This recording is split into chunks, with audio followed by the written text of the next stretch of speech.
Subscribe करें और bell दबाएं ताकि कोई खबर रह न जाए।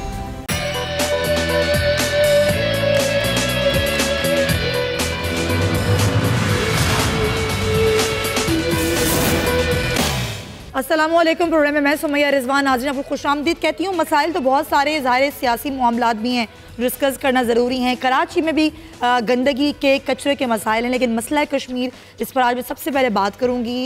मसला कश्मीर के लिए पाकिस्तान की कोशिश जारी हैं, सिफारत पर पाकिस्तान काम कर रहा है और अब पाकिस्तान गौर कर रहा है कि कश्मीर का मसला आलमी अदालत लेकर जाया जाए और वहाँ पर ले जाकर ये केस लड़ा जाए। अब बात यह है कि वजारत क़ानून जो है वो जल्द इसकी तफसीलात भी जारी कर देगी। वज़ीर ख़ारजा ने इस बात का इंदिया दे दिया है और वज़ीर ख़ारजा शाह महमूद कुरैशी ने कहा है कि अब हम गौर कर रहे हैं कि कश्मीर के मसले को आलमी अदालत इंसाफ की तरफ लेकर जाएँ। इसकी थोड़ी तफसीलात में ले लेती हूँ। हमारे नुमाइंदे अनवर अब्बास हमारे साथ हैं, फिर मज़ीद भी हम इस पर बात करेंगे। अनवर, बहुत शुक्रिया। ये बताइएगा कि अभी सिर्फ गौर किया जा रहा है, कब फैसला किया जाएगा और तफसीलात कब तक आ सकती हैं?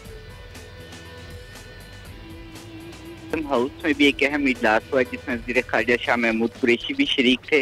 इसके अलावा साबिक़ अटॉर्नी जनरल अशतर साफ अली भी उसमें शरीक हुए। इसके अलावा अहमद बिलाल सूफी जो कि आलमी कानूनदान है वो भी इसमें शरीक हुए, जबकि फ़रोग नसीम को भी खुसूसी तौर पर इस इजलास में मदऊ किया गया था। और इसमें बुनियादी तौर पर इस नुक्ते पर गौर किया गया कि मकबूजा कश्मीर की मौजूदा सूरत हाल के तनाजुर में क्या पाकिस्तान ये मसला आलमी अदालत इंसाफ में लेके जा सकता है या नहीं। इसके तमाम पहलुओं का बारीक बीनी से जायजा लिया गया और इसके हवाले से हिकमत अमली जो है उसको भी मुरतब किया जा रहा है।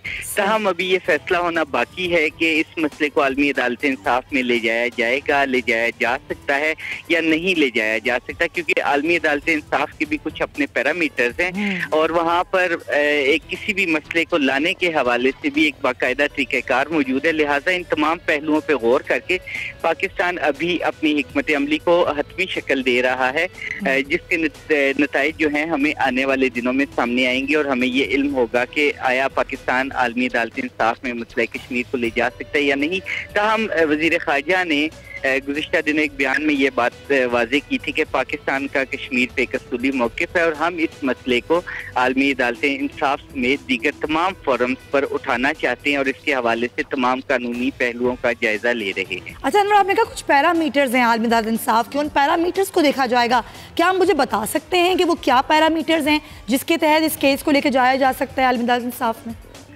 जी, उसमें ये देखना पड़ेगा कि आलमी अदालत इंसाफ में जाने के हवाले से अरकान जो हैं वो किन बुनियादों पे लेके जाएंगे। जैसा कि कुलभूषण केस पे अक्सर एतराज़ात जो हैं पाकिस्तान की जानिब से जो किए गए थे उनको रद्द कर दिया गया। लिहाजा इसी तरह इसका बारीक बीनी से जायजा लेने के बाद जो कवानीन है, जो तरीक़ेकार है, उसके मुताबिक इसका जायजा लिया जाएगा। उसके बाद ये फैसला किया जाएगा कि कैसे हम इसको आलमी अदालत इंसाफ में लेके जा सकते हैं। अच्छा अनवर, आप मुझे बताइएगा कि वजारत क़ानून जाहिर सी बात है इस पर काम भी कर रही होगी। ये जो तरीक़ेकार होता है, इस तरीक़ेकार को देखते हुए अगर ये फैसला पाकिस्तान ने लेना है तो पाकिस्तान कितना जल्द ये फैसला ले सकता है, और उसके बाद अगर ये केस चला जाता है और ये केस हम ले जाते हैं तो फिर हमें कितनी उम्मीद करनी चाहिए कि वहाँ से वाक़ईतन इंसाफ मिलेगा आलमी अदालत इंसाफ से? जी, बुनियादी तौर पर जो तवक्कुआत हैं, जो एक्सपेक्टेशंस हैं इस हवाले से वो यही हैं कि बहुत जल्द इस हवाले से हतमी फैसला कर लिया जाएगा कि पाकिस्तान आलमी अदालत इंसाफ में अपने केस को लेके जाएगा या नहीं, और लेके जाएगा तो किस मौक़िफ़ पे वहाँ पे खड़े होंगे और क्या सूरत हाल है जिसका सामना करना पड़ेगा। ताहम जहाँ तक फैसले की बात है, इंसाफ की बात है, वो इस चीज़ पे उसका इन्हिसार होगा कि हमारे जो वकील वहाँ पे पेश होंगे वो कितनी तैयारी के साथ वहाँ पर पेश होते हैं और कितने मजबूत और ठोस दलाइल वहाँ पर देते हैं कि आलमी अदालत इंसाफ में बैठे हुए जजेस जो हैं वो ये फैसला करने पर मजबूर हो जाएं कि पाकिस्तान एक सही रास्ते पर है और हक बात कर रहा है और उसका मौक़िफ़ ठोस है, लिहाजा फैसला उसके हक में आना चाहिए। ताहम इस पर अभी काम करना बाकी है। बिल्कुल सही अनवर अब्बास, बहुत शुक्रिया आपका, हमें आगाह कर रहे थे। अब देखना ये कि पाकिस्तान इस पर काम किस तरीके से करेगा और अपने मौक़िफ़ को कितना मजबूत तरीके से आलमी अदालत इंसाफ में लेकर जाया जाएगा। हमने शुएब साहब हमारे साथ मौजूद हैं, उनसे बात कर लेते हैं। हमसे साहब, बहुत शुक्रिया आपका। आपको क्या लगता है जो पैरामीटर्स हैं, जो तरीक़ाकार है ICJ का, उसके तहत अगर पाकिस्तान मसले कश्मीर को लेकर जाता है तो हम कितनी उम्मीदें लगा सकते हैं कि हमारा मौक़िफ़ इतना मजबूत हो कि हम वहाँ पर इंसाफ हासिल कर सकें मसला कश्मीर के हवाले से? देखिए, कानूनी लिहाज से तो हमारा केस बड़ा मजबूत केस है। इसमें कहीं भी यकतरफा कार्रवाई भारत कर नहीं सकता था और इसमें दो रास्ते थे। एक तो अक़वाम मुत्तहिदा की करारदादों की जो खिलाफवर्जी हुई उस पर, लेकिन उसके लिए आपको अक़वाम मुत्तहिदा में जाना होगा और वहाँ शिकायत करनी होगी कि जी करारदादों की खिलाफवर्जी हुई है, लिहाजा हमारा केस जो है इंटरनेशनल कोर्ट ऑफ जस्टिस में भेजा जाए। तो वो फिर अक़वाम मुत्तहिदा की रिकमेंडेशन के साथ उधर जाता है। सही। लेकिन अगर आप अक़वाम मुत्तहिदा पे नहीं जाते तो फिर आप उस चीज़ की बात नहीं कर रहे। ये जो अक़वाम मुत्तहिदा की करारदादें हैं, फिर आप बात करते हैं जो म्यूचुअली दो मुल्कों के दरमियान चीज़ें तय पाई थी। आपने शिमला मुआहदा किया, लाहौर डिक्लेरेशन है आपकी, और इसी तरह मुख्तलिफ वक्तों पे जवाहरलाल नेहरू साहब के खतूत हैं, उनके वादे वईद हैं जो उन्होंने लिख के हमारे वज़ीर आज़म उस ज़माने में लियाकत अली खान साहब के साथ या बाद में भी मुख्तलिफ वज़ीर आज़म के साथ ये वादे किए गए और उनको ये यकीन दहानी कराई गई कि हम यकतरफा कोई चीज़ नहीं करेंगे, जो कुछ भी फैसला होगा वो कश्मीरियों की ख्वाहिशात के मुताबिक होगा। तो ये वो कानूनी आपका एक जवाब है। फिर इसी तरह आप तक़सीम हिंद की जब बात करते हैं तो मुस्लिम मेजॉरिटी इलाके वो पाकिस्तान का हिस्सा बनने थे। ये मुस्लिम मेजॉरिटी एक इलाका था, लेकिन यहाँ पे एक राजा था जो कि इस मुस्लिम मेजॉरिटी में शामिल नहीं था, वो एक हिंदू राजा था और वो करने को तो कह गया भारत को, वो दे गया एक एक्सेशन लेटर, लेकिन वो लेटर या वो जो एक्सेशन की बात हुई वो वहाँ की आबादी की ख्वाहिशात के खिलाफ, लिहाजा वो भी एक इंसानी हकूक का मसला है। उससे भी आपकी कानूनी राय, कानूनी तौर पे आप सब केस मजबूत है कि जब वहाँ की पॉपुलेशन उधर नहीं रहना चाहती तो वो एक राजा या कोई भी फर्द अपने तौर पे लोगों की किस्मत का फैसला नहीं कर सकता। सही। तो चीजें तो बहुत कुछ हैं, लेकिन हमारा जो तजर्बा वो ये है कि इंटरनेशनल कोर्ट ऑफ जस्टिस में जब भी हम गए हैं या हम जो आर्बिट्रेशन के अदारे हैं, जैसा अभी रिकॉर्डिक वाला केस हुआ पीछे, तो वहाँ पे एक तो वैसे इंसाफ देने वाले जो हैं वो इतने अच्छे मुंसिफ नहीं होते, वो बड़ी कुव्वतों के आलाकार बन जाते हैं। और दूसरी तरफ ये है कि हमारे भी वकला जो हैं वो कोई बहुत जानदार नहीं होते। हुकूमतें शायद सिलेक्शन बहुत अच्छे वकीलों की नहीं करते, मुल्क में बड़े बड़े काबिल लोग बैठे हैं, तो वो केस जो जाके लड़ते हैं वो भी शायद इतना जानदार केस नहीं लड़ते, वो इतनी डिवोशन नहीं होती उनके अंदर, वो बुलवतनी शायद उतनी जोरदार नहीं होती। तो हमें वहाँ से कभी पहले बहुत अच्छी तरह कोई ऐसा इंसाफ फेवरेबल तरीके से नहीं मिला। लिहाजा ये सबक है हमारे लिए कि हम अब जब जाएं अपना मजबूत केस बनाएं, पहले से लॉबिंग करें, पहले से अपने लिए एक साजगार सजा बनाने की कोशिश करें, बड़ी कुव्वतों के साथ राब्ते करके, रवाबत करके, ताकि आपको इंटरनेशनली भी सपोर्ट मौजूद हो और कानूनन भी आपका केस जोरदार हो, तो फिर आपको फैसला। आप बिल्कुल सही कह रहे हैं, तैयारियां कभी उस तरह से की ही नहीं गई। अगर मैं सलामती कौंसिल की जानिब रुख मोड़ूं तो सलामती कौंसिल के हम बार बार कहते हैं कि सलामती कौंसिल का क्या किरदार है, सलामती कौंसिल का क्या किरदार है, लेकिन दरख्वास्त की बात करें ना, शेख चहारुम के तहत जब हम दरख्वास्त देते हैं नहीं देते हैं तो फिर हम कैसे उम्मीद रखें कि सलामती कौंसिल उस तरीके से काम करेगा? वो तो सिर्फ सिफारती और इखलाकी जवाब पे काम करेगा, तो फिर हम इतनी बड़ी उम्मीद कैसे लगा लेते हैं? नहीं, बस वो ये है ना कि हमारे यहाँ खुशफहमी ज्यादा लेकिन काम कम। आज बड़ा आप जोर शोर से सुनेंगे कि जनाब हम इंटरनेशनल कोर्ट में जा रहे हैं, इंटरनेशनल कोर्ट में जा रहे हैं, खुशफहमी लोगों में पैदा हो जाए क्योंकि आप बार बार कह रहे हैं, ठीक है, लेकिन जब तैयारी का वक्त आगे आएगा तो फिर ढीले पड़ गए आप, फिर किसी और धंधों में लग जाएं। असल चीज ये है कि इसके लिए एक डेडिकेटेड टीम जो इसी पे काम करे, उसको छोड़ दें, उसी पे लगी रहे, वो जवाब दें हों फिर कौम को कि क्या करके आए हैं। इस तरह किसी को जवाब देना अगर आप बनाए कुछ भी, तो वो फिर मेरा ख्याल वक्त के साथ साथ चीजें जो है भूलना शुरू हो जाती हैं, फिर इतनी मेहनत से काम होता है। अच्छा अमजद शेर साहब, जाहिर है पाकिस्तान कोशिश तो कर रहा है, चलें ये कामयाबी बड़ी है कि 50 साल बाद ही सही, लेकिन बात तो की गई चलें सलामती कौंसिल में, लेकिन बात करना ही काफ़ी नहीं है। जो कोशिशें पाकिस्तान कर रहा है, अकेले का पाकिस्तान की कोशिशें काफ़ी हैं, ये हमारे दीगर मुस्लिम ममालिक, हमारे नेबर्स, उनको भी हमें ज़रा साथ मिलाना होगा, उनके सामने अपने मौक़िफ़ को, अपने नैरेटिव को सही से बयान करना भी ज़रूरी है ताकि वो हमारा साथ दें। ये तो डिप्लोमेसी का एक हिस्सा है कि आप अक़वाम आलम की हमायत हासिल करते हैं और उससे लाज़मन एक आपके लिए हमदर्दी पैदा होती है। जैसे कश्मीरियों के ऊपर एक जुल्म हो रहा है जब आप लोगों की आंखें खोलें, उनको जा जाके बताएं क्या है, क्यों दुनिया आंखें बंद करके बैठी है, देखें कश्मीरियों के लिए कुछ हमदर्दी आप भी रखें, क्योंकि उन बेचारों के ऊपर बहुत जुल्म हो रहा है, तो शायद आपको हमदर्दी मिले। अब इसमें आप देखेंगे कि अगले महीने प्राइम मिनिस्टर ने जाके यूनाइटेड नेशन में एड्रेस करना है, वहाँ पे जनरल असेंबली में उनकी तकरीर होगी, उसमें वो कश्मीर पे बात करेंगे। और वो आज ही उस पे अगर ऐसी तैयारी हो कि कश्मीर का केस एक भरपूर तरीके से पेश किया जाए कि जिससे भारत का चेहरा मुकम्मल बेनकाब हो, कश्मीरियों के हुकूक की पामाली दुनिया के सामने आए, तो अक़वाम आलम में वहाँ इतने बड़े मजमे में आपको हमायत हासिल हो सकती है। तो हर मौके को, हर चीज को, कोई बाहर से लीडर यहाँ विजिट पे आता है या आप कहीं जाते हैं, उनको बड़ा सीरियसली लेना चाहिए अपने मकासद के लिए, ताकि आपको पता हो कि मेरे में हमारे ये ऑब्जेक्टिव्स हैं और हमने ये प्रमोट करने हैं हर हालत में, ना कि आप फेरा लगा के वहाँ से वापस आ जाएं तो फिर वो मौका जाया चले जाते हैं। बिल्कुल सही आप कह रहे हैं। जैसा बच्चा अमरीकी सदर के किरदार को आप किस तरह देख रहे हैं? अभी उनका दोबारा बयान सामने आया, वो कहते हैं कि रवा हफ्ते मेरी मुलाकात है नरेंद्र मोदी से, मैं फिर बात करूंगा, फिर सालिसी की पेशकश करूंगा।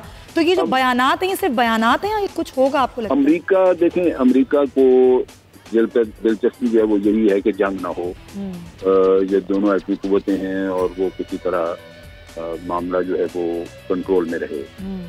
लेकिन अगर अमरीका को वाकई दिलचस्पी हो कि यहाँ जंग ना हो और अमन कायम रहे और उसके लिए इंसाफ का रास्ता आपने इख्तियार करना है, तो फिर तो वो मोदी को बड़ा वाज़ेह कह सकते हैं कि जनाब पहले तो आप 5 अगस्त से पहले वाली पोजीशन पे जाएं, क्योंकि ये जो भी कशीदगी नजर आ रही है, जो आपस में जंग का माहौल बना है, ये तो आपने जो एकतरफा कदम उठाया 5 अगस्त का, उसकी वजह से है। सही, आप पहले उस कदम को पीछे हटाएं, फिर आगे बात चलती है, फिर हम देखेंगे इसको कैसे हल करना है। लेकिन वो भी ये बात नहीं करता है। हाँ, बिल्कुल। तो जब आप सालिसी करें या किसी मसले को, झगड़े को सुलझाने की कोशिश करें, तो जब तक उसकी बुनियाद दुरुस्त ना हो, जो कि इंसाफ पे मबनी ना हो, तो फिर कैसे मसला हल नहीं होता।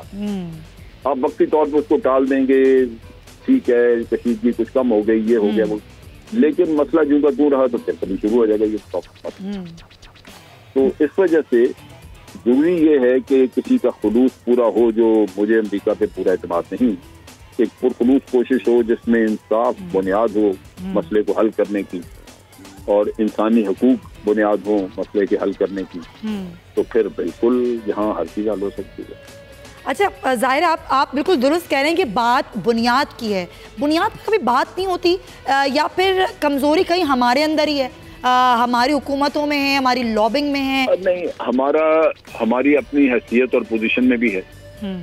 जब हम अबू धाबी या दुबई जैसे छोटे से मुल्क से भी जाके पैसे लेंगे तो वो भी मनमानी करेगा, क्योंकि उसको पता है आपकी पैसे की जरूरत है, कल फिर आप आएंगे मेरे दरवाजे पे बैठे होंगे। तो हमारी हैसियत का भी मसला है कि माली पोजीशन, हमारी इकॉनमी बहुत ही तबाह हाल है, कोई इस तरफ वो कोशिश नहीं की गई ठीक करने की। तो जब मुल्क अपने पाँव पे खड़े हो जाते हैं, उनकी हैसियत बन जाती है, फिर वो लाजमन भारत का यही है ना कि भारत एक बड़ा मुल्क है, लेकिन उनकी इकॉनमी भी बहुत बड़ी है। तिजारत के मामलात हैं, जाती इंटरेस्ट हैं तमाम मुल्कों के। बिल्कुल, साथ रहिएगा अंजुशेर साहब, मैं चाहती हूँ हम हमारे साथ रहें, मजीद भी मैं आपसे बात करती हूँ। ज़ाहिर मुआशी इस्तेहकाम और सियासी इस्तेहकाम बड़ा ज़रूरी है जब आप किसी भी मुल्क से बात करेंगे। साबिक सफ़ीर जमील अहमद साहब हमें ज्वाइन कर चुके हैं, उनसे बात करते हैं। जमील साहब, हम यही बात कर रहे हैं कि जब तय पाकिस्तान के हम गौर कर रहे हैं कि हम ICJ में जाएं, फिर डोनाल्ड ट्रंप का बयान भी सामने आ जाता है कि मैं फिर बात करूंगा नरेंद्र मोदी सालिसी की, फिर पेशकश करूंगा। लेकिन अभी अमजद साहब ने बड़ा अच्छा पॉइंट उठाया, उन्होंने कहा कि पहले बुनियाद की बात करें, पहले ये बात करें कि वो हैसियत जो ख़त्म की गई है कश्मीर की वो वापस करें इंडिया, फिर बात हो सालिसी की। तो क्या बुनियाद ठीक करने की बात को वजह बना के क्या पाकिस्तान अब कुछ कर सकता है, या पाकिस्तान में नैरेटिव मजीद बेहतर तरीके से आलमी दुनिया के सामने रख सकता है? ये बिल्कुल रख सकता है, लेकिन पहले बात तो ये समझने की है हमारे लिए कि जब भी एक्स्ट्रा ऑर्डिनरी सिचुएशन हो, यानी कि हंगामी सिचुएशन हो, तो उस सूरत में हमें एक्स्ट्रा ऑर्डिनरी मेजर्स लेने पड़ते हैं। मेरे नजरिए के मुताबिक ये बात तो दुरुस्त है कि जो बुनियादी मसला है अगर उसी को एड्रेस नहीं करेंगे तो फिर तो इट सेज कि जी बीटिंग अबाउट द बुश, फिर तो हम उसके इर्द गिर्द फिरते रहेंगे ना। असल मसला यही शुरू हुआ बुनियादी तौर पर कि आर्टिकल 370 और 35A का मसला है, जिसकी वजह से डेमोग्राफी, जिसकी वजह से और जुल्म बर्बरियत, जिसकी वजह से मेजॉरिटी को माइनॉरिटी में आहिस्ता आहिस्ता कन्वर्ट करेंगे, जिसकी वजह से अपनी असेंबली लेके आएंगे वो, और जिसकी वजह से उस असेंबली से उसको मजीद वो चाहेंगे चेंज करवा लेंगे, तो पूरी उसकी हैयत ही खत्म हो जाएगी ना। कश्मीर का जो मसला था और जो हम पिछले 72 सालों से जिसके दो हम करते रहे, जिस अंदाज में भी करते रहे, उसका मकसद ही सारा फौत हो जाएगा अगर हम बुनियादी बात से हट गए कि 370 और 35A के हवाले से 370 और 35। लेकिन सवाल यहाँ पर यह है कि सदर ट्रम्प जो हैं वो क्या ये बात करेंगे? क्या हम उनसे उम्मीद कर सकते हैं कि वो सालसी की बात करने से पहले इस बुनियाद की बात करें इंडिया से? नहीं, सदर ट्रम्प कन्विंस करने के लिए वो हरबे अख्तियार करने पड़ेंगे, वो तरीकाकार अख्तियार करना पड़ेगा। और वो तरीकाकार है क्या? पहली बात तो ये है कि सदर ट्रम्प से इसी बात को बताया जाए और इसी अंदाज में बताया जाए कि कश्मीर की जो स्पेशल स्टेटस है वो आज से नहीं है, 500 साल पहले से है। तो वो उसकी वजह से कश्मीरी एक अलग हैसियत रखते हैं, और यही अगर वो एक्सटेंशन जो साइन किया था डॉक्यूमेंट राजा ने, उस एक्सटेंशन को उठा के पढ़ ले, उसमें भी यही कंडीशन रखी थी। बात सिवाय 3 शोबाजात, कम्युनिकेशन, फाइनेंस, फॉरेन अफेयर्स के अलावा कोई और उनके जिम्मे था ही नहीं इंडिया के। और इंडिया को तो एक टेम्पररी तौर पर एडमिनिस्ट्रेशन और सिक्योरिटी प्रोवाइड करने को कहा था उसके, और अवामिल जो भी थे, तो वो उससे हटकर जब सारी उसकी हैसियत चेंज की जा रही है, तो जो बुनियादी डॉक्यूमेंट जिसके तहत एक्सेशन, टेम्पररी एक्सेशन हुआ था, उसकी हैसियत जब चेंज हो रही है, तो ट्रम्प को तो बिल्कुल ये बात करनी चाहिए और करनी चाहिए। बल्कि पब्लिक डिप्लोमेसी के तहत अमेरिका के अंदर ही थिंक टैंक के जरिए, सिविल सोसाइटीज के जरिए इतना ज्यादा एक प्रेशर डेवलप करना चाहिए कि ट्रम्प को भी लोग एडवाइस करें कि अगर आपने सालसी करना है, कन्विंस किया जा सकता है ताकि अपना नैरेटिव हम बयान करें। Point taken. साथ ही रहिएगा जमील साहब, निसार चीमा साहब हमें मुस्लिम लीग नून से ज्वाइन करें, उनको भी शामिल करते हैं। निसार चीमा साहब, ज़ाहिर है पाकिस्तान कोशिश कर रहा है, सिफारती कोशिशें भी अच्छी तरह से की जा रही हैं, फिर आलमी दुनिया से राबते भी बहाल किए जा रहे हैं, और इन राबतों में कोशिश रही है कि मसला कश्मीर हल करने से ज़्यादा पहले उनकी जो हैसियत ख़त्म की है, आइनी हैसियत, उसको कम से कम वापस किया जा सके। अब सिख कम्युनिटी का भी ज़ाहिर किरदार है, वो भी रेफरेंडम कराने का मुतालबा कर रहे हैं। वो कह रहे हैं कि भाई हम रेफरेंडम कराएंगे, खालिस्तान के बुनियाद रखेंगे, और वो ये भी कह रहे हैं कि हम ये साबित कर देंगे कि जो कश्मीर का मसला है वो भी एक नया खालिस्तान बनने जा रहा है। आप क्या समझते हैं एक अपोजिशन के तौर पर कि हुकूमत की कोशिशें बिल्कुल दुरुस्त सिमत में जा रही हैं या मज़ीद कोशिशें करने की ज़रूरत है? देखिए समैया, मेरा ख्याल है कि सारे मसले पे जनरल साहब का भी जो तजिया है बहुत हकीकत पसंदाना है। मैं उनसे इत्तेफाक करता हूँ। तकरीबन काफ़ी नुकात उन्होंने बड़े तफसील से बयान किए हैं और बड़े सही अंदाज में बयान किए हैं। देखिए, उन्होंने ये फरमाया और मैं उनसे इत्तेफाक करता हूँ कि हम लोग बहुत जल्दी खुशफहमी का शिकार हो जाते हैं। हमारे वज़ीर आज़म साहब ख़ुद मोदी के बारे में और प्रेसिडेंट ट्रंप के बारे में बहुत खुशफहमी का शिकार रहे हैं। ये गालिबन यही खुशफहमी थी जिसके पेश नज़र उन्होंने कहा कि मोदी की कामयाबी जो है मसला कश्मीर के हल के लिए वो बहुत मुफीद होगी, बहुत ज़रूरी है। हमने बल्कि ऐवान पूछा भी उनसे, हमने पूछा ऐवान में आकर, उन्होंने कहा कि जी देखें ये कोई अनहोनी बात नहीं है, अनएक्सपेक्टेड नहीं है, तो उन्होंने करना ही था। ये तो देखें उनका फ़लसफ़ा जो है, माइंडसेट है जो मोदी का, वो तो उसकी बुनियाद जो है आरएसएस की सोच है। तो जब आपको पता था आरएसएस की सोच है, उनका फ़लसफ़ा माइंडसेट, और ये भी उन्होंने कहा वज़ीर आज़म साहब ने खुद के, देखें ये तो मोदी ने अपने इंतखाबी मंशूर में शामिल किया हुआ था कि आर्टिकल 370 उन्होंने ख़त्म करना है, 35A ख़त्म करना है। तो हमने कहा जी देखिए, पहला सवाल ये है कि जब आपको पता था उन्होंने करना है, इंतखाबी मंशूर में शामिल था, तो आप उनकी कामयाबी के लिए ख्वाहिश का इजहार क्यों करते रहे? कैसी ये खुशफहमी थी? ये आप हल चाहते थे उसका?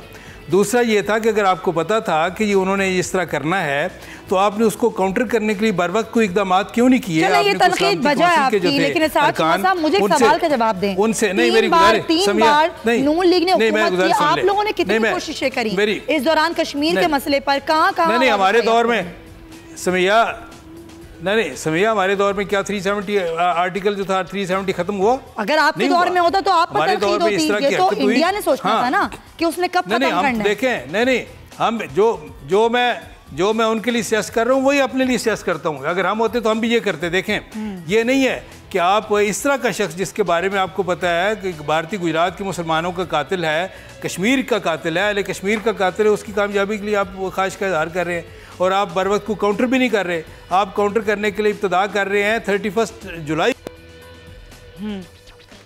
जी से भी की, वो 31 जुलाई को की। हाँ। और फिर ये है कि ये हालात थे, ये उनका माइंडसेट है, ये वो करने जा रहे थे। इसके बावजूद सवाल ये है कि क्या यूएन सिक्योरिटी काउंसिल की नॉन परमानेंट सीट के लिए इसके बावजूद पाकिस्तान उनकी सपोर्ट कर रहा है भारत की? लेकिन आप मुझे एक बात बताएं, साहब चले ठीक है, ऑपोजिशन का काम है तनकीद करना है, लेकिन आप बताएं नरेंद्र मोदी का ये माइंडसेट क्या अभी 1-2 सालों में हुआ है? ये क्या गलत है? जब नरेंद्र मोदी पाकिस्तान आए थे शादी में शिरकत करने के लिए, उस वक्त उनका माइंडसेट नहीं था? नहीं, देखें बात ये है कि ये देखें भारतीय जनता पार्टी के थे ना वाजपेयी साहब, जब लाहौर आए थे, मीनार पाकिस्तान पे भी आए, पाकिस्तान को एक हकीकत के तौर पर तस्लीम भी किया। मैं तो नरेंद्र मोदी साहब की बात कर रही हूँ। हमें उनसे बहुत खुशफहमियाँ नहीं है, लेकिन ये नहीं है कि हम मोदी जैसे शख्स की कामयाबी के लिए दुआएं करें, उनकी ख्वाहिश का इजहार करें। अच्छा, अब हालिया जो सिक्योरिटी काउंसिल की मीटिंग हुई है, आप दुआएं नहीं करते, आप तो आमों का तोहफा भेज देते हैं। चले बसरा साहब कुछ कहेंगे आपके लिए, जरा उनकी भी सुनते हैं। शौकत बसरा साहब की भी सुन लेना, साचिमा साहब ब्रेक भी लेनी है मैंने। जी सिर्फ तनकीद नहीं करनी ना, हमें मसले का हल ढूंढना है। बसरा साहब, तनकीद तो बड़ी हो रही है जी आप लोगों पर कि आप लोगों ने मुबारकबादें तो पहले से दे दी मोदी को, जबकि उसके तो मंशूर में ये चीज़ शामिल थी कि उसने आईनी हैसियत ख़त्म करनी है कश्मीर की। क्यों थी आप लोगों को नरेंद्र मोदी से इतनी उम्मीदें? ये है कि तनकीद करने वालों के पास इसलिए कोई जवाब नहीं है। ये वही लोग हैं जो मोदी के साथ जाती यारियां पाल रहे थे, ये वो लोग हैं जो मोदी को अपनी शादियों में बुला रहे थे, ये कौन लोग हैं जो सजन जंदाल को मरी के पहाड़ियों में बुला रहे थे, और कुलभूषण जो कि जासूस था जिसने पाकिस्तान की सरजमीन पर दहशतगर्दी की, उस शख्स के खिलाफ एक लफ्ज नहीं बोल सके मियाँ साहब जब तक वजीर आजम रहे। इनको तो प्रॉब्लम होगा, क्योंकि इनका मसला सिर्फ और सिर्फ ये है कि अब अपनी लूट मार और करप्शन को बचाना। इनको पाकिस्तान से मोहब्बत नहीं है। आप अंदाजा ये कीजिए कि आज हमें जरूरत है सब लोगों को एक यकजान इकट्ठे होकर उस मोदी को जो आरएसएस का नजरिया लेकर चल रहा है, और आरएसएस का नजरिया समैया क्या है? उसका नजरिया हिटलर और नाजी वाला है। उसका नजरिया ये है कि हिंदुआ जो है उसको सुपरा बिस्कुट की बनाई जाए, पूरे मुसलमानों को निकाल दिया जाए। तो ये बात तो मालूम थी ना, मुबारकबाद क्यों दे दी उनको कि मुबारक हो, अगर वो जीत गए तो मसला कश्मीर हल हो जाएगा? ये बात तो पता थी। सुने वो क्या बात थी? वो इसके कॉन्टेक्स्ट में प्राइम मिनिस्टर ने कही थी कि मोदी जो है एक एक्सट्रीमिस्ट है, इसकी सारी की सारी सियासत जो है वो मुसलमान दुश्मनी पे बुनियाद रखती है। वो सिर्फ ये कह रहे थे कि अगर ये जीत जाता है तो आसान होगा, इसका प्रेशर नहीं डालेगा कांग्रेस पे, हमारे साथ डायलॉग हो सकेगी, बातचीत हो सकेगी। इस बुनियाद पे प्राइम मिनिस्टर ने बात कही थी। लेकिन आप देख लीजिए कि जब हमने ये कहा कि अगर मोदी ने या भारत ने कोई हरकत की तो हम दिन के उजाले में जवाब देंगे, तो आपने देखा कि उन्होंने जब पुलवामा वाला वाकया किया तो क्या किया हुकूमत ने, क्या किया पाकिस्तान ने, क्या दिन के उजाले में उनके तियारे मार गिराए, उनके पायलट पकड़े। और अब भी 14 अगस्त को समैया आपको याद होगा जब प्राइम मिनिस्टर आजाद कश्मीर की असेंबली में खड़े थे, जहाँ पे मैं बड़ी माजरत मेरे बड़े भाई हैं, कम से कम मैं इनसे नेगेटिव तबसरे की तो नहीं रखता, लेकिन क्या करें आजकल ये उस लीडर के मुरीद है, उसके फॉलोअर हैं जिसका नजरिया ही भारत के साथ यारी का था। अफसोस की बात है पार्लियामेंट का ज्वाइंट सेशन बुलाया जाता है, लेकिन आप लोग कश्मीर के मसले के बजाय एक दूसरे पर तनकीद करते हैं। क्या ऐसी क्या मजबूरी है? आप लोग बैठते क्यों नहीं है? हुकूमत और अपोजिशन मिल बैठ के बात क्यों नहीं करते? के साथ बैठना चाहते हैं। अच्छा। हम पाकिस्तान के नेशनल इश्यूज पे, इंटरनेशनल इश्यूज पे बैठना चाहते हैं, लेकिन इनका मसला कुछ और है। इनका समैया मसला है कि ये जो इस वक्त इन्होंने करप्शन की है, लूट मार की है, जिस पर जेलों में पड़े हैं, ये कहते हैं कि हमें छोड़ दें, हम आपके साथ हैं। तो भाई कश्मीर पे अगर आपने हमारा साथ देना है या पाकिस्तान का साथ देना है तो उसके लिए ये शर्तें किस बात की? ये बातें ना करें, बिल्कुल पॉइंट टेकन। मैं आके जवाब लेती हूँ जरा निसार चीमा से। बहुत शुक्रिया बसरा साहब आपका। निसार जवाब भी लेते हैं आके, मजीद भी इशू पे बात करेंगे इस ब्रेक के बाद। स्टे विद अस।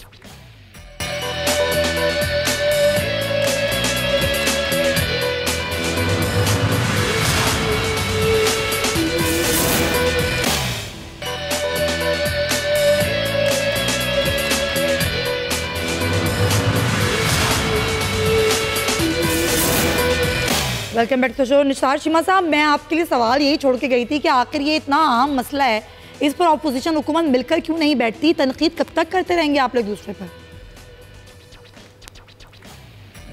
देखिए समझिए, मैं बड़ी आपने अहम बात की है और बहुत ऐसा यानी ये कि कदम की तरफ आपने इशारा किया है जो हर सूरत उठना चाहिए।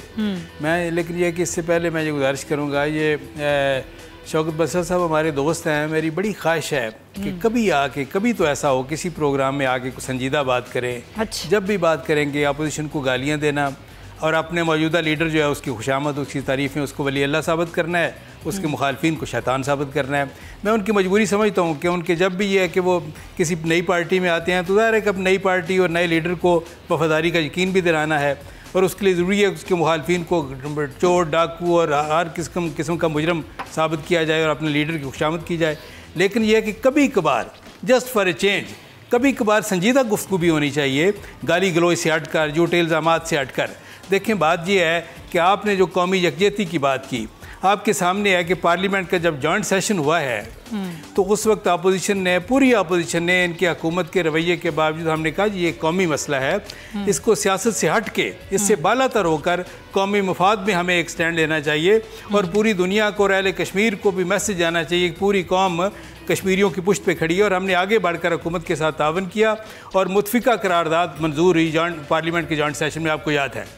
उस करारदाद को मंजूर हुए अभी 24 घंटे भी नहीं गुजरे थे तो इन्होंने मरीम नवाज़ को गिरफ़्तार कर लिया। अंदाज़ा करें कि आपने भाई गिरफ़्तार करना ही है, कोई बात नहीं, वो तो अपनी वालदा को बिस्तरे मर्ग पे छोड़ के आ गई, आपको याद है, अपने वालिद को साथ लेके, तो ये यहाँ आके सीधी जेल चली गई, उन्होंने भी यहीं रहना था। आपके नैब भी इधर ही है, कवानीन भी इधर ही हैं, हुकूमत भी इधर ही है। इस वक्त पूरी तवज्जो अहले कश्मीर और कश्मीर की तरफ होनी चाहिए थी। हमें मोदी को जवाब देना है मिल के। आप ये है कि इसको, ये गिरफ्तारी को 2-4 हफ्ते मौखर कर लेते, आगे कर लेते, क्या क़यामत आ जाती। क्या आपने इस तरह करके कौमी यकजहती को पारा पारा करने की कोशिश की? अगर वो किसी केस में गिरफ्तार हो भी गई मोदी के हाथ मजबूत नहीं किए, तो कोई फर्क नहीं पड़ना चाहिए ना। अच्छा, अगर आप लोगों की बात इंपॉर्टेंट है, अच्छा, खुद मैं समझता हूं पीटीआई के आड़े नहीं आनी चाहिए। समझिए, मैं आपको बताऊं, मैं ऑनेस्टली आपको बताऊं कि पीटीआई के संजीदा जो अरकान हैं वो भी इत्फाक करते हैं कि वाकई ये बहुत गलत टाइमिंग थी। इस वक्त हमें कौमी यकजहती का मुजाहरा करना चाहिए था, 2-4 हफ्ते आगे कर लेते। मरीम नवाज़ भी इधर ही थी, नैब भी इधर था और कवानीन भी आपके इधर ही थे, क्या मसला था? अच्छा, बात यह है कि होना क्या चाहिए। असल जो इम्पोर्टेंट बात है, देखें, इंटरनेशनल कोर्ट ऑफ जस्टिस में हमें ज़रूर जाना चाहिए। प्राइम मिनिस्टर साहब गैर मुल्की सरबराहों से जो टेलीफोन पे बात कर रहे हैं वो ज़रूर होनी चाहिए और इसका जो सिलसिला है उसको ज़्यादा मौसर होना चाहिए। इसको ये मुसलसल जो तमाम सिक्योरिटी काउंसिल के अरकान के साथ के अलावा OIC के अरकान जो हैं उनके साथ भी और इम्पॉर्टेंट ममालिक के सरबराहों से प्राइम मिनिस्टर को बात करनी चाहिए। सलामती काउंसिल की जो मीटिंग हुई है, आप ये देखिए उसमें हुआ क्या है। उसमें बदकिस्मती से अमेरिका ने हमारा साथ नहीं दिया, बदकिस्मती से उसने ये इस मीटिंग को रुकवाने की कोशिश की और फ्रांस के साथ मिलके फ्रांस ने और अमेरिका ने यह भी कहा कि जी इसका कोई आउटकम भी नहीं होना चाहिए, कोई जॉइंट स्टेटमेंट इस वजह से नहीं आई, कोई रेजोल्यूशन नहीं हुआ। और यह कि एक और जो हमारी डिप्लोमेसी की, मैं समझता हूँ फॉरेन पॉलिसी की, मैं उसको नाकामी कहूँगा कि हम बर वक्त तवज्जो नहीं दे सके, बर वक्त हम ये है कि उन तक पहुँच नहीं सके, अपना केस प्लीड नहीं कर सके कि इंडोनेशिया जो इस वक्त एक मुस्लिम स्टेट है, मुसलमान मुल्क है और सिक्योरिटी काउंसिल का नॉन परमानेंट मेंबर है, इंडोनेशिया सपोर्ट नहीं करूंगी, बहुत सारे फ्लॉज हैं। आप जरा बात सुने, मैं आपसे ही कह रही हूं, मुझे आगे बढ़ना है, टाइम इंडोनेशिया ने भी बदकिस्मती से हमारा साथ नहीं दिया, रशिया ने भी नहीं दिया, और करना क्या चाहिए?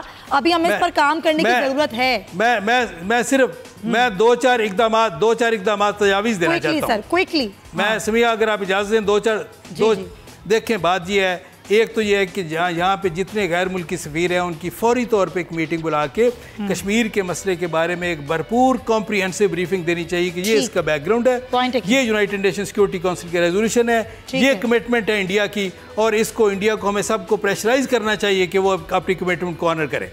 दूसरी बात यह है कि हमारे जो सफ़ीर हैं पूरी दुनिया में फैले हुए हैं उनकी एक मीटिंग बुला के या कम से कम उनको डायरेक्शन दी जाए कि आप इस मसले को, वहाँ के इंपॉर्टेंट जो लोग हैं, हुकूमत में हो, अपोजिशन में हो, मीडिया के लोग हों, जो सबको ये है कि आप ऑन बोर्ड लें, उनको ब्रीफ करें। और एक और बात ज़्यादा बेहतर है कायमा कमेटी बराए कश्मीर जो इजलास हुआ है उस तक तजावीज़ अगर पहुँचा दी जाएं तो ज़्यादा कारगर साबित होंगे। निसार चीमा साहब, नहीं, एक गुजारिश सुन ले, एक अपने सफ़ीरों को पाबंद करें कि आप जिस जिस मुल्क में तैनात हैं वहाँ के मीडिया में, इलेक्ट्रॉनिक प्रिंट मीडिया में कश्मीर के बारे में कॉम्प्रिहेंसिव रिपोर्ट्स आनी चाहिए और हकीकत में अपनी रिपोर्ट्स आनी चाहिए, हिंदुस्तानी मज़ालिम के बारे में भी, UN सिक्योरिटी काउंसिल के रेजोल्यूशन के बारे में भी, और आपकी परफॉर्मेंस की वैल्यूएशन इस बुनियाद की होगा, परफॉर्मेंस की वैल्यूएशन इस बुनियाद पर होगी। ठीक है, पॉइंट। और एक और आखिरी बात समिया, एक आखिरी बात अगर आप इजाजत दें, आखिरी बात ये है समिया कि हमें दुनिया को ये बावर कराना है कि अगर सोवियत यूनियन के खिलाफ अफगान फ्रीडम फाइटर्स की स्ट्रगल जायज़ है तो कश्मीरियों की स्ट्रगल जो है वो भी जायज़ है। अगर अफगान फ्रीडम फाइटर्स की आर्म्ड स्ट्रगल जो है उसकी मदद करना जो है वो जायज़ है, तो कश्मीरियों की जो आर्म्ड स्ट्रगल है, कश्मीरियों के फ्रीडम फाइटर्स ये पॉइंट बड़ा अच्छा है आपका, पाकिस्तान इस पॉइंट को उठा ले और इसी पॉइंट के तहत अमेरिका से बात करेंगे। ठीक है, हम मुआहिदा करने जा रहे हैं। पॉइंट टेकन, वक्त की कमी, आगे बढ़ना है। निसार चीमा साहब बहुत शुक्रिया आपका। थोड़ी मैं कराची की बात करना चाह रही हूँ। नाज़रीन, ज़ाहिर कराची को कहते हैं सब कि कराची उनका है, लेकिन कराची का कोई नहीं। ये बड़े अफसोस की बात है, कराची कचरे का ढेर बन चुका है, लेकिन इस कचरे को उठाने वाला कोई नहीं है। सब एक दूसरे पर इस कचरे का मलबा ज़रूर डाल रहे हैं, लेकिन अपना कोई हिस्सा नहीं डाल रहा। ज़रा एक रिपोर्ट देखिए, फिर इस पर बात करते हैं। जी जनाब, रिपोर्ट आपने देखी, इसी पर हम बात करेंगे। पाकिस्तान तहरीक इंसाफ के रहनुमा फिक्सिट के बानी आलमगीर खान हमारे साथ मौजूद हैं। आलमगीर, बहुत शुक्रिया, आपने वक्त दिया मुझे। ये तो मसला है, इस मसले का कोई हल भी किसी के पास नहीं है। सब एक दूसरे पर इल्ज़ामात डालते रहते हैं, लेकिन असल मसले की जड़ को कोई पकड़ता नहीं है। आपने इस काम का बेड़ा भी उठाया, आपने बड़ा काम भी किया, लेकिन अभी हम देख रहे हैं वफाक में और सिंध हुकूमत में एक ठन सी गई है।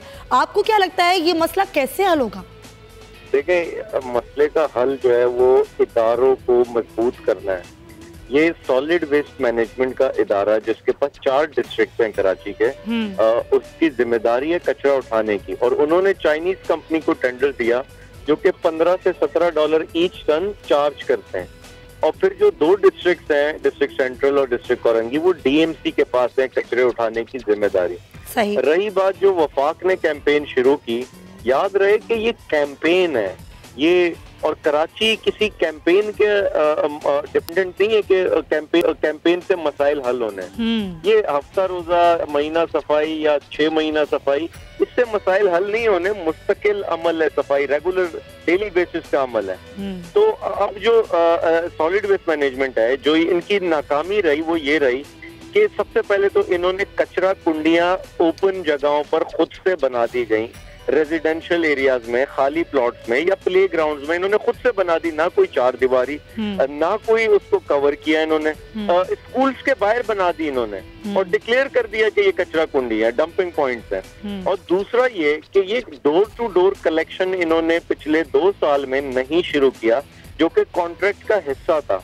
और जब तक आप डोर टू डोर कलेक्शन नहीं करेंगे गार्बेज की, तब तक ये मसला हल नहीं होना। होता क्या है, मेरे आपके घर पे एक स्कैवेंजर आता है जो कचरा उठाता है, बच्चा होता है या कोई भी गधा गाड़ी पे आता, मेरे आपके घर से कचरा लेता, वो किसी भी गली के चौराहे पर फेंक जाता और उसमें से गत्ता, प्लास्टिक, मेटल चुनकर प्राइवेट सेक्टर की फैक्ट्री में बेच देता जहाँ वो रिसाइकिल होता। तो और कचरा वहीं सड़कों पर पड़ा रहता, क्योंकि चाइनीज कंपनी घर घर उठाती नहीं है, वो सिर्फ कमर्शियल लेन्स पर डब्बे रख दिए उन्होंने और कुछ अपार्टमेंट्स वगैरह में रख दिए, रेजिडेंशियल एरियाज में जा नहीं रहे, कच्ची आबादी में जा नहीं रहे। तो इनकी टोटल जो है वो प्लानिंग का फेलियर है। और मुझे तो इनका कोई इंटरेस्ट भी नहीं नजर आता। पैसा ये बना रहे हैं क्योंकि लैंडफिल तक कचरा पहुंचता है, उस पर पैसा मिलता है इनको, और पीछे से जो गवर्नमेंट की कोई इस पर जो है वो असर रसूख नहीं, कोई इन्फ्लुएंस नहीं कर रहा है इनको। तो इसीलिए मजबूरतन हमें एहतजाज करना पड़ता और सख्त स्टेटमेंट देनी पड़ती। लेकिन पाकिस्तान पीपल्स पार्टी कह रही है कि पाकिस्तान तहरीक इंसाफ जो है यहाँ पर सियासत चमका रही है, नालों की सफाई के नाम पर जगह जगह कचरे के ढेर लगा दिए गए हैं और उस कचरे को उठाने के लिए कोई नहीं है। मेयर कराची भी बेबस हैं, इस पर क्या जवाब देंगे आप? देखिए, एक चीज तो ये कि जो कचरा नाले से निकाला जा रहा है, चूंकि मैं फिर जो जैसा मैंने पहले कहा कि इनकी कचरा कुंडियां ओपन जगहों पर बनाई हुई हैं, रेजिडेंशियल एरियाज में बनाई हुई हैं, गार्बेज ट्रांसफर स्टेशन एक होता है जो पूरे छोटी डंपिंग पॉइंट से एक जगह कचरा कलेक्ट होता है और फिर लैंडफिल पे जाता है। वो जीटीएस 2 डिस्ट्रिक्ट्स में है ही नहीं। तो टेम्परेरीली अगर नाले से कचरा उठा कर किसी इनके डंपिंग पॉइंट पे रखा जा रहा है तो इसके अलावा हल क्या है? और फिर वहां से लैंडफिल पे जा रहा है। आज मेरे घर के सामने से मेरे हलके में डंपिंग पॉइंट से कचरा लेकर गए, मेरे पास वीडियो मौजूद है। तो ये सिर्फ रही बात के ये कह रहे हैं कि सियासत चमका रहे हैं। देखें हमारा काम है, अगर गवर्नमेंट का काम नहीं किया जा रहा तो हम सख्त स्टेटमेंट देंगे उस पे, हम एहतजाज करेंगे उस पे। अगर लोगों को सहूलत नहीं मिल रही और इदारे इनके पास है 18वीं तरमीम के बाद, तो हमारा काम है लोगों की तर्जुमानी करें। वो ऐवान में करेंगे, ऐवान से मसला हल नहीं होगा तो फिर सड़कों पर करेंगे, आपके मीडिया के सामने करेंगे। सही पॉइंट टेकन। बहुत शुक्रिया आलमगीर, हमारे साथ मौजूद थे और बात कर रहे थे कराची के बारे में कचरा उठाने का मसला है। और इसी तरह नाज़रीन प्रोग्राम का वक्त खत्म होता है, अपना बहुत ख्याल रखिए। इंशाल्लाह आपसे होगी कल मुलाकात। अल्लाह हाफ़िज़।